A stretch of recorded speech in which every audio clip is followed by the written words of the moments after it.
കരം VMTV ന്യൂസിന്റെ സായാഹ്ന വാർത്തയിലേക്ക് എല്ലാ മാന്യപ്രേക്ഷകർക്കും സ്വാഗതം. കലൂർ രാജ്യാന്തര സ്റ്റേഡിയത്തിലെ നൃത്ത പരിപാടികളുടെ സംഘാടകർ നടത്തിയത് അടിമുടി തട്ടിപ്പെന്ന് കല്യാൺ സിൽക്സ്. നൃത്ത പരിപാടിക്ക് 12,500 സാരികൾക്ക് സംഘാടകർ ഓർഡർ നൽകിയിരുന്നു.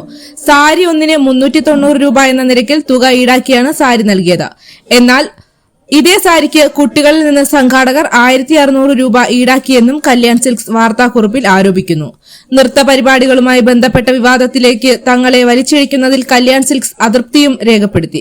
കലൂർ രാജ്യാന്തര സ്റ്റേഡിയത്തിലെ വേദിയിൽ നിന്ന് വീണ് ഉമാ തോമസിന് ഗുരുതരമായി പരിക്കേറ്റ സംഭവത്തിൽ സംഘാടകരുടെ ഭാഗത്തു നിന്ന് സുരക്ഷാ വീഴ്ച ഉണ്ടായതാണെന്നാണ് പോലീസ് അന്വേഷണത്തിൽ കണ്ടെത്തിയത്.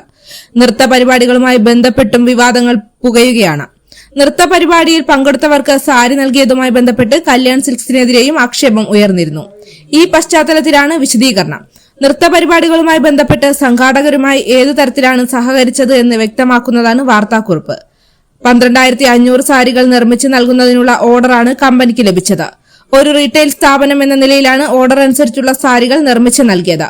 ഒരു സാരിക്ക് 390 രൂപയാണ് ഈടാക്കിയത്. എന്നാൽ ഇതേ സാരി മറിച്ചുവിറ്റപ്പോൾ കുട്ടികളിൽ നിന്ന് സംഘാടകർ 1,600 രൂപയാണ് ഈടാക്കിയതെന്ന് കമ്പനി ആരോപിച്ചു.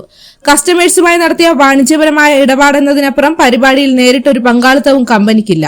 അതിനാൽ കമ്പനിയെ വിവാദങ്ങളിലേക്ക് വലിച്ചിഴക്കരുതെന്നും കമ്പനി വാർത്താക്കുറിപ്പിൽ ആവശ്യപ്പെട്ടു. ലോകമെമ്പാടുമുള്ള കേരളീയർക്ക് ഗവർണർ ആരിഫ് മുഹമ്മദ് ഖാൻ പുതുവത്സരാശംസകൾ നേരുന്നു. ലോകമെമ്പാടുമുള്ള കേരളീയർക്ക് എന്റെ ഹാർദവമായ പുതുവത്സരാശംസകൾ.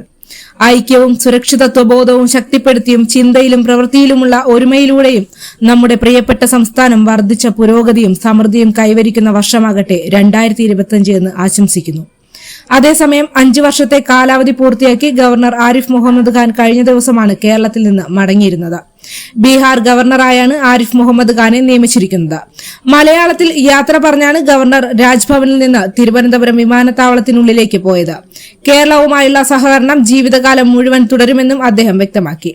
കേരളത്തിന്റെ പുതിയ ഗവർണറായി രാജേന്ദ്ര ആർലേക്കർ ജനുവരി 2 മുതൽ ചുമതലയേക്കും. മാരക മയക്കുമരുന്നായ MDMA-യും കഞ്ചാവുമായി 2 നഴ്സിംഗ് വിദ്യാർത്ഥികൾ പോലീസിന്റെ പിടിയിലായി. ഇവരിൽ നിന്ന് ബാഗിൽ സൂക്ഷിച്ച 4.72 ഗ്രാം MDMA-യും 7.24 ഗ്രാം കഞ്ചാവും പോലീസ് പിടികൂടി. ബാംഗ്ലൂരുവിലെ നഴ്സിംഗ് കോളേജ് വിദ്യാർത്ഥികളായ മൈനാഗപ്പള്ളി ശിവശൈലത്തിൽ അശ്വിൻ, സുഹൃത്ത് മലപ്പുറം നിലമ്പൂർ വിളയിൽ വീട്ടിൽ അർജുൻ എന്നിവരാണ് ശാസ്താംകോട്ട പോലീസിന്റെ പിടിയിലായത്. ഡിവൈഎസ്പിക്ക് ലഭിച്ച രഹസ്യ വിവരത്തിന്റെ അടിസ്ഥാനത്തിലായിരുന്നു അറസ്റ്റ്. ഞായറാഴ്ച വൈകിട്ട് 6 മണിയോടെ ഇരുവരും മൈനാഗപ്പള്ളിയിൽ ബസ്സിറങ്ങി അശ്വിന്റെ വീട്ടിലേക്ക് നടക്കുന്നതിനിടെ തന്ത്രപരമായി ഇവരെ പോലീസ് സംഘം പിടികൂടുകയായിരുന്നു. തുടർന്ന് നടത്തിയ പരിശോധനയിലാണ് മയക്കുമരുന്ന് കണ്ടെത്തിയത്. ഇവരുടെ പക്കൽ നിന്ന് ബാംഗ്ലൂരുവിൽ ഇവർ താമസിച്ച ലോഡ്ജിന്റെ വിവരങ്ങളും യാത്രാ വിവരങ്ങളും പോലീസ് ശേഖരിച്ചിട്ടുണ്ട്. നാട്ടിൽ വിൽപ്പനയ്ക്കായി എത്തിച്ചതാണ് MDMA എന്നാണ് പോലീസ് അറിയിച്ചിരിക്കുന്നത്. വാർത്തകൾ അവസാനിക്കുന്നു. മറ്റു വാർത്തകളും വിശേഷങ്ങളുമായി വീണ്ടും കാണാം.